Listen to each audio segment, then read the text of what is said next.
Hello and welcome to The Entrepreneurs on Monocle Radio, the show all about inspiring people, innovative companies and fresh ideas in global business. On this week's special edition of the programme, we'll hear how an entrepreneurial ethos runs through the very core of Apple, as we meet the inspirational leader ensuring the company continues in the vanguard of delivering truly sustainable business practices. It's a team of people. You have to encourage collaboration, encourage honesty, and encourage a culture that allows people to challenge a decision and debate it, and then implement it. This is The Entrepreneurs, with me, Tom Edwards.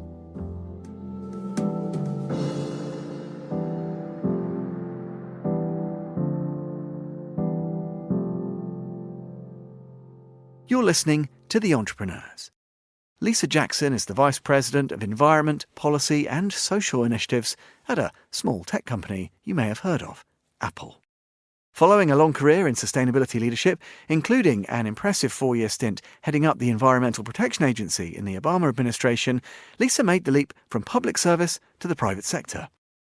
She stopped by at Midori House to talk about Apple's environmental achievements, opportunities to drive enduring change, and fostering an entrepreneurial atmosphere in one of the world's biggest corporates. Lisa began by telling me about her transition from working in the US government to her role at Apple. I think every job that I've had, I've been lucky enough that there was a steep learning curve at first. I did almost 25 years in public service, and of course I ended my career in public service working for President Obama and running what you here would call the Ministry of Environment. We call the Environmental Protection Agency. And then coming to Apple 11 years ago. I think the crossover for me is that public service really taught me. My first jobs were in waste cleanup. So I would have to go into communities and see people who, their homes or the school was contaminated and have to help them get from where they were to a place of comfort and feeling safe and healthy. So I carried that forward because I think with Apple at the end of the day, we're a consumer products company. And people, individuals, homeowners, people buy us and use our products in their everyday life, at work, at school, at home. And so you have to keep that customer first in your mind. So with everything we do, in addition to all these wonderful corporate initiatives, at the end of the day is sort of this focus on people and how our environmental programs help people or how our work touches people at the end of the day. So I love that. Oh, well, we'll get into the weeds of that in a minute. Just on that point, though, when you describe that, it intrigues me. I guess with any big corporate, in most cases, your consumer can abandon you. Consumer can walk away if they don't like your approach or if they don't feel that your messaging matches with your deeds. That's very different in the public sector where like it or lump it until the next term of office, that's what they've got. I don't know, because you can see the public, when the public gets disillusioned with its leadership. Of course, in a democracy, we have the luxury of being able to vote them out. But you still have to be able to, the joke used to be, hey, I'm from the government, I'm here to help you. I think Ronald Reagan said those were the most scary words in the English language or something. And so you have to constantly be remembering who you work for. And at Apple, there's a constant and relentless focus on our customers, on the people who use our products. Well, let's talk a little bit then about what that looks like. As you said, a decade and change in.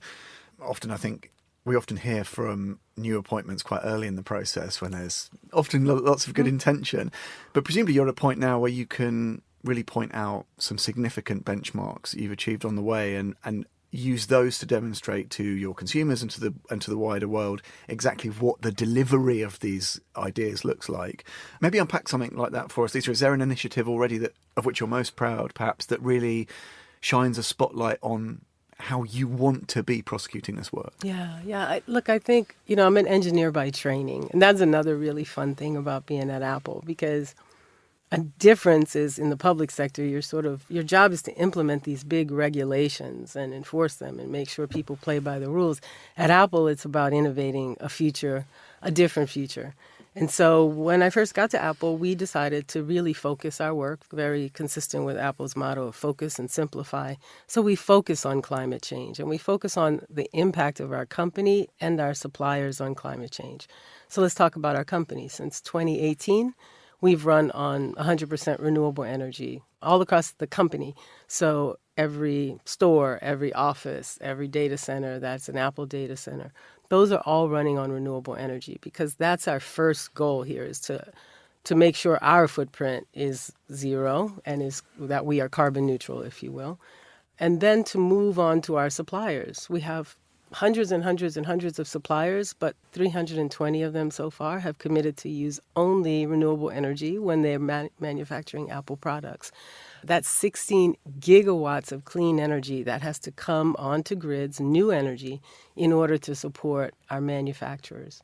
In fact, Apple as a company has been carbon neutral since 2020. We've run on clean energy since 2018. And so looking forward, by 2030, we want all of our suppliers to do exactly what we do, run on clean energy for their Apple production. And we want every time one of our users plugs in our product, there's clean energy being added to the grid to cover her or his energy loads. So even charging your product is carbon free. And talk to me about the complexities of navigating those supply chain challenges, because people will know whether you're looking at manufacture, sourcing of raw materials, assembly, whatever it might be, it necessarily involves delegating or divesting a lot of that ultimate responsibility to other, how can we say it discreetly, less engaged or less well-disposed stakeholders.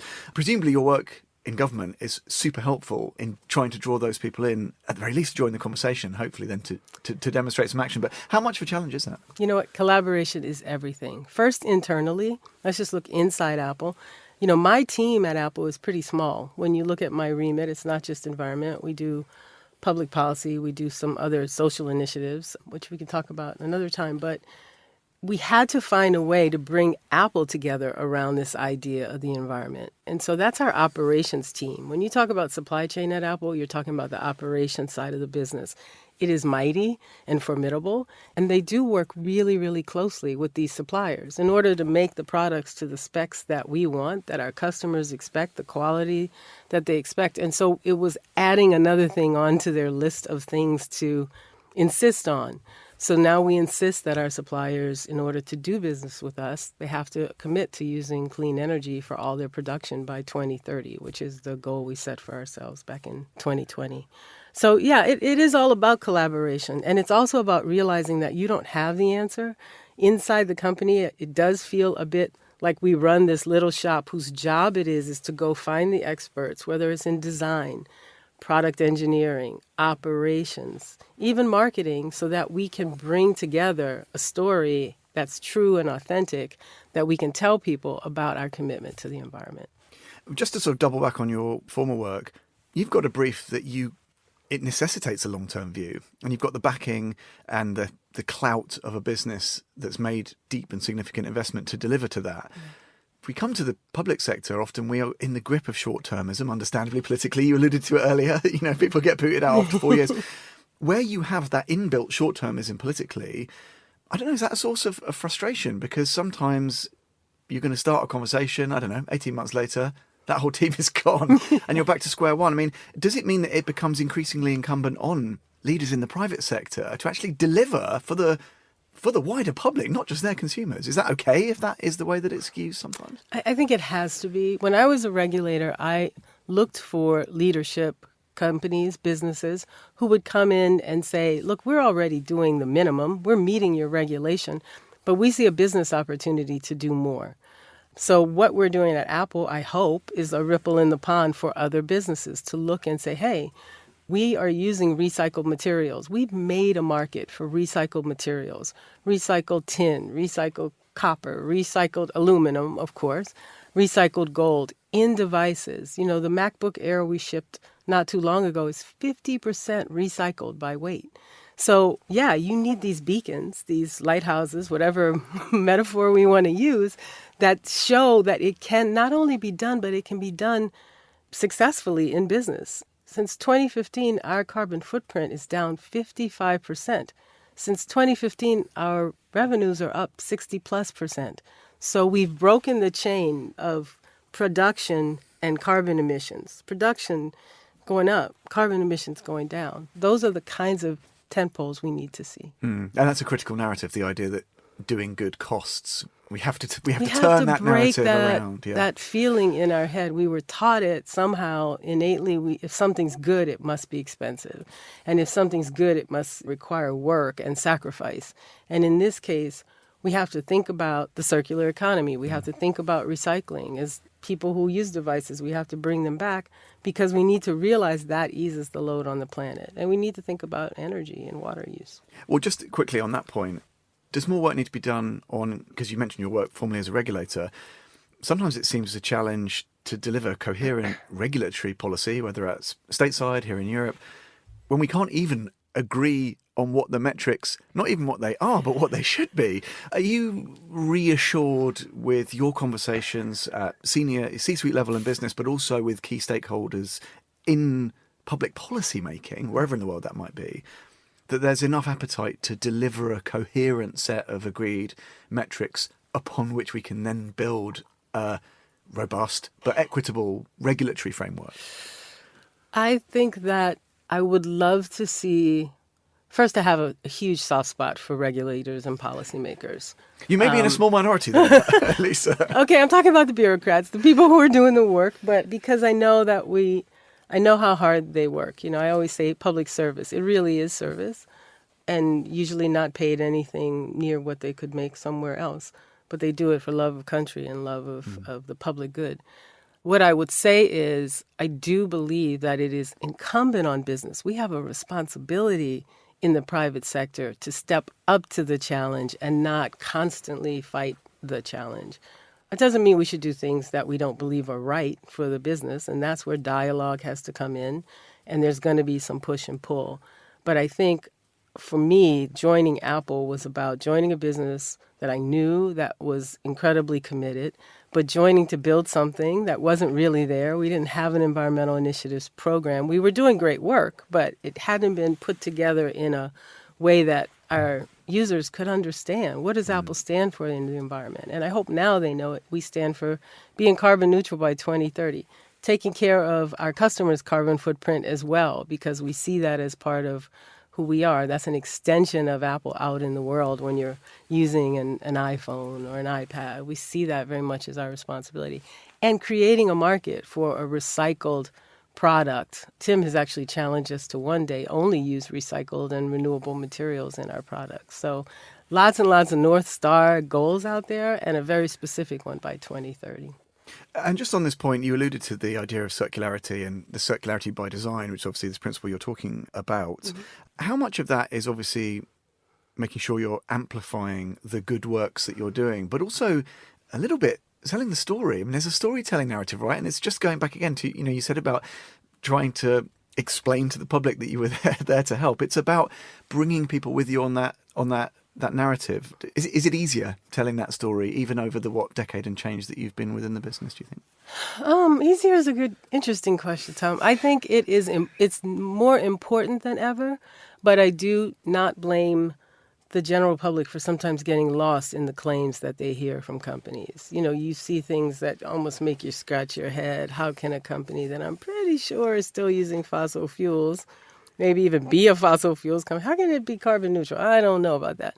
So I think there's just an overwhelming amount of information. We've tried since I joined the company to really hone our reporting in a way that people can meet us wherever they are in that journey. But we do think transparency is really important. Mm. So if you want to know deep down what Apple does on our energy journey, you can go to apple.com/environment and read all about our 2030 plans and exactly how we power our facilities. But if all you want to know is that part of Apple's commitment is that by 2030, we want to have zero impact on climate change, we want to be carbon neutral, then we hope you know that too.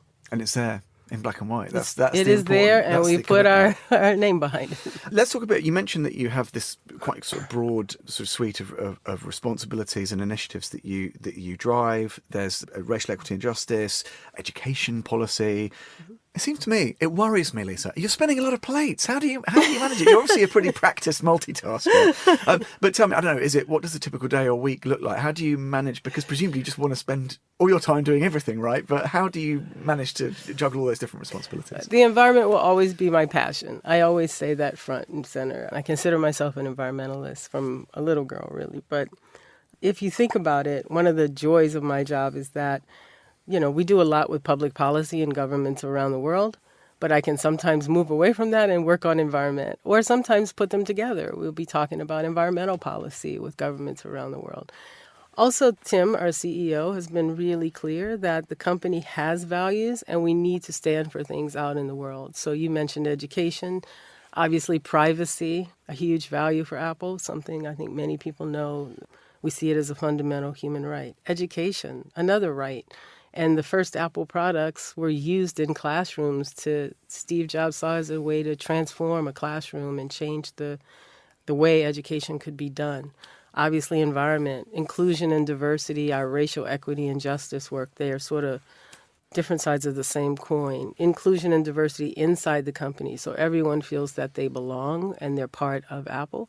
But then out in the world, especially after the murder of George Floyd in the United States, this feeling that there was still work that could be done, and that Apple, through our educational initiatives primarily, and how we spend our money and invest our money, could be part of a solution. So these are all that, and along with working with our supply chain, which is something we do. We make millions and millions of devices. We have an obligation to make sure they're made the right way, and with clean energy, and with low water use, all those good things. So I actually think at the end of the day, although it is a lot of plates to juggle, it's the right mix, because how can we do public policy if we don't have our values? How can we do values if we're not trying to influence public policy? How can we talk about the environment in one hand, but not when we're trying to cross some of these other dimensions? So, you do racial equity, the education and environment issues come up because environment can be a real issue for many communities, frontline communities around the world. Yeah, it's interesting. It's not just viable when you put it like that. It's almost essential to overlay those things and not try and tackle these big, huge secular problems in a siloed fashion, because then you're never getting to the heart of the issue. Tell me a bit. So I think I know what your answer might be, just because your general demeanour tells me. I think our listeners will understand that you're rightly optimistic about the direction of travel for Apple. You can point to meaningful, impactful change already achieved, and very clear framework and commitments, as you've mentioned. Are you an optimist, though, more broadly? I don't want to get into the weeds of politics, but obviously what the direction of travel could be, certainly stateside, after November, that could present some challenges in terms of the pace of change and the buy-in from certain quarters, shall we say. Do you retain an optimism that we can get where we need to go? Those 2030 initiatives, when they were first outlined, it felt decades away. Now it's 5-6 years away. I don't know. Are you an optimist? I guess that's my question. Yeah, it's a simple question, and the simple answer would be yes. Good. The more important answer is that, to me, optimism is just a belief that the future can and be better, and I can help make it better. And I think the only thing I would say is I'm not the optimist who sits and hopes that it gets better. I'm the optimist who says I'm working on making sure it's better for my children, my grandchildren someday. So optimism has to be mixed with a good amount of hard work. Yeah, these things are not easy, I've heard. No. Lisa, what about, not naysayers, but people who say, well, look, this is easy for Lisa to say because she can have a meeting with Tim, and then these are people who have serious levers that they can manoeuvre, and that can make a quantifiable, measurable impact globally almost instantly, because there's serious buy-in. This is a business that has tremendous power globally, not just in its deeds, but in its messaging. If you're, running a mum and pop shop or a little SME, and you say, well, I don't have a seat at this table. I can't make a difference that makes this kind of impact. Why should we challenge that narrative? And does it come back to that, these old mantras that even the long journey starts with just a small step? How do you ensure that people who might think they're not a stakeholder in this game, that they still must get involved? Yeah, if you lead a business, in some ways, it feels like the journey inside Apple was very much the building of something from the beginning, or from a very small kernel into what our environmental programs are now. And it really started with leadership, with Tim saying, this is a value that I want this company to have. Sometimes the most important thing an entrepreneur can do is bake it in the beginning. When you're interviewing, when you're hiring, when you're purchasing, starting to make small decisions that show that this is actually a reflection of something I care deeply about. It doesn't mean that tomorrow your business is going to be carbon neutral and all of a sudden there's clean energy on the grid. Hopefully Apple's helping with that by investing in more sources of clean energy, so the grid is slowly getting greener. And that would be great if the policymakers can help that journey along. I mean, that's part of their job, is to really change the direction. But little things, the recycling, what happens to your waste? Are you really minimizing the amount of waste? The first victories we had inside of Apple were all around efficiency. How much energy do you use, and could you use less? Everybody loves that. How much water do you use, and could you use less? How do we cool our data centers so that we don't have to have tremendous amounts of money spent for cooling, but also how can we run them more efficiently? So it can sometimes be as simple as setting the destination and then allowing, and especially your employees, I think what you'll find, as we found at Apple, is this is a rallying point for employees. I have people come to me with ideas now. I don't sit in my office and spin up the next innovation. The engineers, the designers, they come and say, why can't we do this? And that's where you want to get. And that's, I guess, what drives transformational impact. Just on that point, you mentioned the E word, entrepreneurialism. And I did want to ask you about this again. If we go right back to where we started, the move from public to the private sector, I think people can hear your entrepreneurial zeal. But if you're working in a business like Apple, can you really bring an entrepreneur's mindset? And obviously, as you mentioned, Tim, you report to the CEO. That's some engaged and confident leadership to empower one's employees to be entrepreneurial. Presumably that means to challenge, to be disruptive where necessary. Tell us a bit about how you can train an entrepreneurial lens, even within a big, complex, and I'm sure occasionally unwieldy machine like Apple, and how you bring that into your relationship with Tim.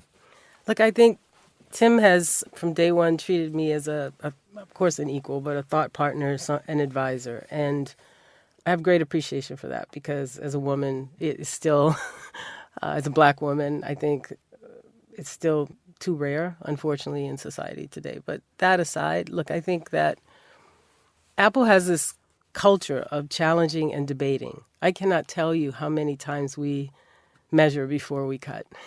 And I don't want to speak for the whole company. I'm not Tim, but I can tell you we feel that way in the environment program. There is not an initiative we have that doesn't have to go through dozens and dozens of pairs of eyes and brains before we feel like it's something that we can say, this looks like something we can put our hands around. Because there's equities all over, and that does come from the public sector. You can, in the public sector, sit in a vacuum and make a decision that you think is right if you haven't looked at all the equities that are going to fall as a result, in place as a result of your decision. And so I don't think there's many companies. I often think there's only one where I would have been able to go and have the kind of engage and indulge the engineer in me who wanted to build something. And that's what we've done at Apple. But it's not I've done it. It's a team of people. You have to encourage collaboration, encourage honesty, and encourage a culture that allows people to challenge a decision and debate it, and then implement it. A unique business and a unique privilege to hear about it from you. Lisa Jackson, thanks for coming to talk to us. Nice to meet you. Thank you for having me. That was Lisa Jackson, the Vice President of Environment, Policy and Social Initiatives at Apple. And you can learn more about the work that Lisa and her colleagues do by heading to apple.com/environment.